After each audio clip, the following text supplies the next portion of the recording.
Salam sejahtera dan selamat pagi. Hari ini Tuhan masih menjumpakan kita Selasa 6 April 2021. Mari saudara kita bersyukur di dalam doa. Terpuji Engkau Tuhan, setia dan karya-Mu nyata bagi kami hingga detik ini. Engkau mengasihi kami karena kami adalah buatan tangan-Mu yang mulia. Engkau jaga dan lindungi kami hingga saat ini. Kami bersyukur untuk itu. Sebelum kami melanjutkan hidup karunia Tuhan dengan berbagai aktivitas kami hari ini, sejenak kami mau menikmati berjumpa dengan Tuhan di dalam doa dan firman-Mu yang akan kami buka, dengar dan renungkan. Bersabdalah Tuhan, karena hati kami tersedia untuk itu. Di dalam nama Yesus Kristus Allah, kami berdoa. Amin. Saudara, firman Tuhan hari ini Markus pasal 12 ayat 18 sampai ayatnya yang ke-27. Pertanyaan orang Saduki tentang kebangkitan. Datanglah kepada Yesus beberapa orang Saduki yang berpendapat bahwa tidak ada kebangkitan. Mereka bertanya kepadanya, "Guru, Musa menuliskan perintah ini untuk kita. Jika seorang yang mempunyai saudara laki-laki mati dan meninggalkan seorang istri, tetapi tidak meninggalkan anak, saudaranya harus kawin dengan istrinya itu dan membangkitkan keturunan bagi saudaranya itu." Adalah 7 orang bersaudara. Yang pertama kawin dengan seorang perempuan dan mati dengan tidak meninggalkan keturunan. Lalu yang kedua juga mengawini dia dan mati dengan tidak meninggalkan keturunan. Demikian juga dengan yang ketiga. Dan begitulah seterusnya. Ketujuhnya tidak meninggalkan keturunan, dan akhirnya sesudah mereka semua, perempuan itu pun mati.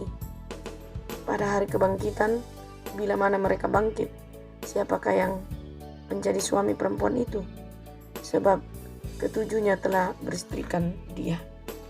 Jawab Yesus kepada mereka, "Kamu sesat, justru karena kamu tidak mengerti kitab suci maupun kuasa Allah. Sebab apabila orang bangkit dari antara orang mati, orang tidak kawin dan tidak dikawinkan, melainkan hidup seperti malaikat di sorga.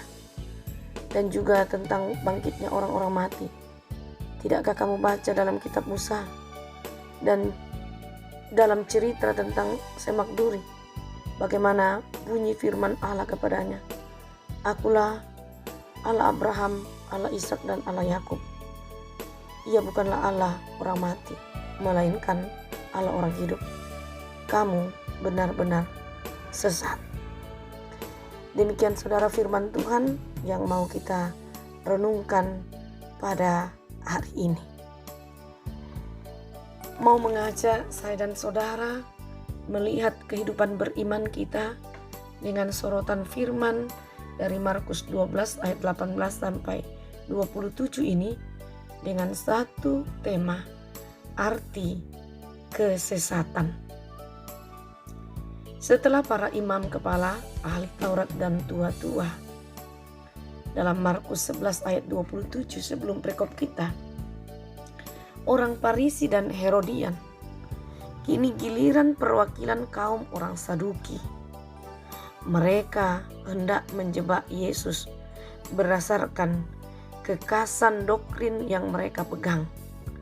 Mereka menolak kebangkitan dan hendak merusak popularitas Yesus di hadapan orang banyak dengan pertanyaan tentang kebangkitan yang mereka tolak itu. Namun saudara, respon Yesus justru membongkar kesesatan para orang Saduki, para Herodian. Dalam ayatnya yang ke-24, Yesus katakan, "Kamu sesat, justru karena kamu tidak mengerti kitab suci maupun kuasa Allah." Hal yang pertama yang mau disampaikan tentang respon Yesus terhadap pertanyaan orang Saduki. Bagi Yesus, keberatan mereka itu tidak relevan dengan kebangkitan, melampaui urusan seksualitas. Dijelaskan dalam ayat 24 dan 25. Jawab Yesus kepada mereka, "Kamu sesat justru karena kamu tidak mengerti kitab suci maupun kuasa Allah. Sebab apabila orang bangkit dari antara orang mati, orang tidak kawin dan tidak dikawinkan melainkan hidup seperti malaikat di sorga. Yang kedua, Yesus mengutip kisah dari Taurat yang otoritasnya juga diakui oleh kaum Saduki bahwa Allah adalah Allah orang hidup, bukan Allah orang mati. Ayat 27. Artinya, walaupun Abraham, Ishak dan Yakub, para bapa leluhur Israel telah mati, tetapi karena Allah adalah Allah atas orang hidup, maka itu berarti kehidupan adalah tujuan akhir mereka, bukan kematian. Karena itu mereka akan mengalami kebangkitan.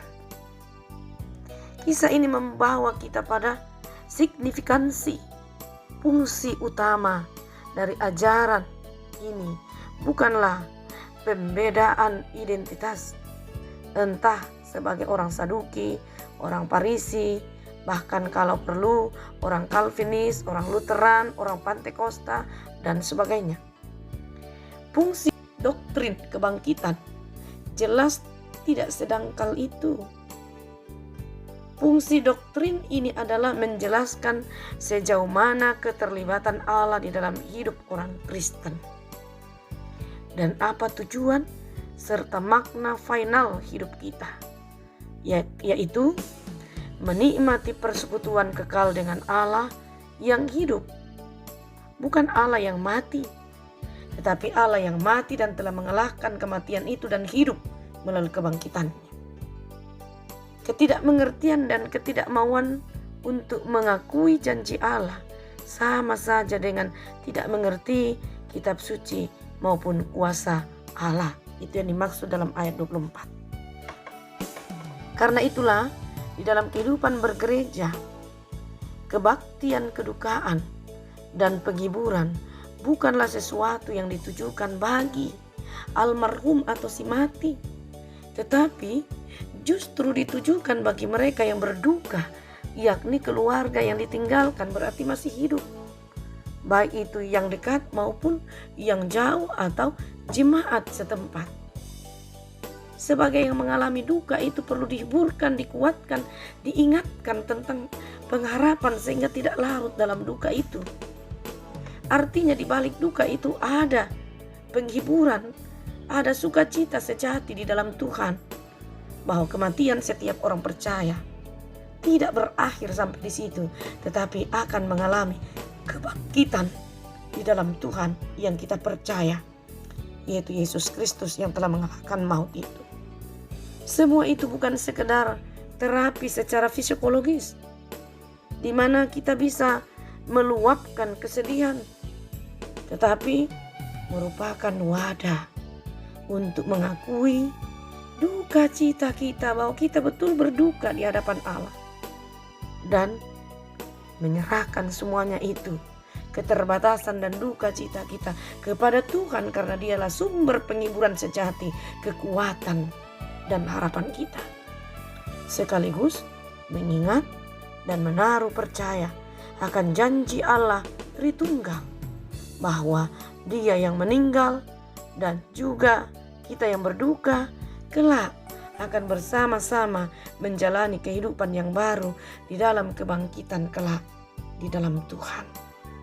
Jadi itulah keyakinan orang percaya, bahwa kebangkitan akan berlaku bagi setiap orang percaya walaupun mereka telah meninggal.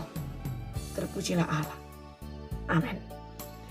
Terima kasih Tuhan, kami telah berhenti merenungkan firman-Mu. Layakkan kami untuk memetik maknanya bagi kehidupan kami, dalam keseharian kami, baik dalam pekerjaan, rencana, usaha, karya yang Tuhan perkenankan bagi kami arungi, sehingga kami selalu optimis dalam kehidupan ini. Ya Tuhan, Engkaulah sumber kekuatan kami sejati dalam menghadapi berbagai tantangan dan pergumulan kami.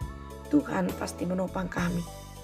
Karena itu, Engkaulah harapan kami yang senantiasa kami andalkan dalam kehidupan ini. Kami berdoa ya Tuhan, bagi seluruh keluarga kami, kerabat kami di mana saja dalam segala kondisi, termasuk para orang tua kami, di dalam keterbatasan mereka karena usia, baik yang tidak bisa apa-apa maupun yang masih bisa beraktivitas. Tuhan yang lindungi dan berkati mereka, beri sukacita dalam keadaan mereka masing-masing dalam menjalani masa tuanya.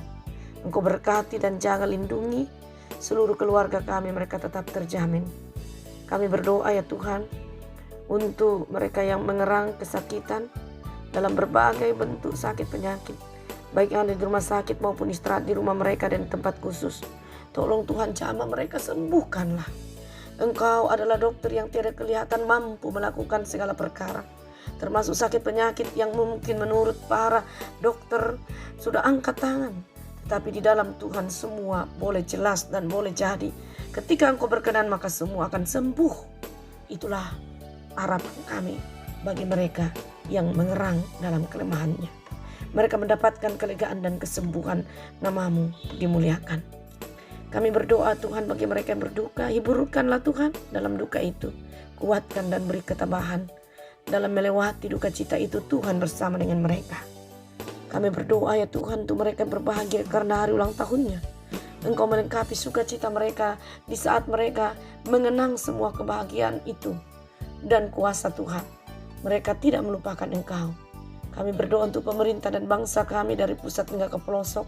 Tuhan berperkara bagi mereka, kepemimpinan yang mereka lakukan untuk masyarakat, termasuk kehidupan bergereja. Tuhan berkati sehingga tidak ada yang sia-sia. Kami boleh bergandengan tangan satu dengan yang lain, sebagai pihak pemerintah, sebagai aparat negara, sebagai tim gugus, sebagai para medis, dan juga sebagai masyarakat dan warga jemaat Tuhan. Kami bersama-sama mengetengahkan kebenaran, keadilan, kasih, serta usaha untuk memutuskan mata rantai pandemi COVID ini. Dengan kedisiplinan ya Tuhan, kami berdoa untuk seluruh keluarga hamba-Hamba Tuhan. Jaminlah mereka Tuhan senantiasa dalam keberadaannya. Nama-Mu dikumandangkan dalam kehidupan kami, dalam meneruskan pelayanan Tuhan percayakan bagi kami.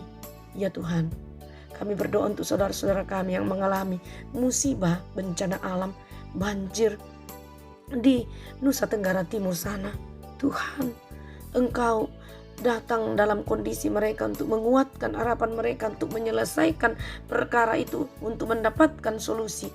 Mereka tidak putus asa, mereka tegar di dalam pergumulan ini, di dalam bencana alam ini. Kami tahu Tuhan, ketika sesuatu Engkau perkenankan, pasti Tuhan yang akan mengatasinya sendiri, dengan cara Tuhan sendiri. Ampuni dosa kami, dengarkan doa kami. Dalam nama Tuhan Yesus kami mohon. Amin.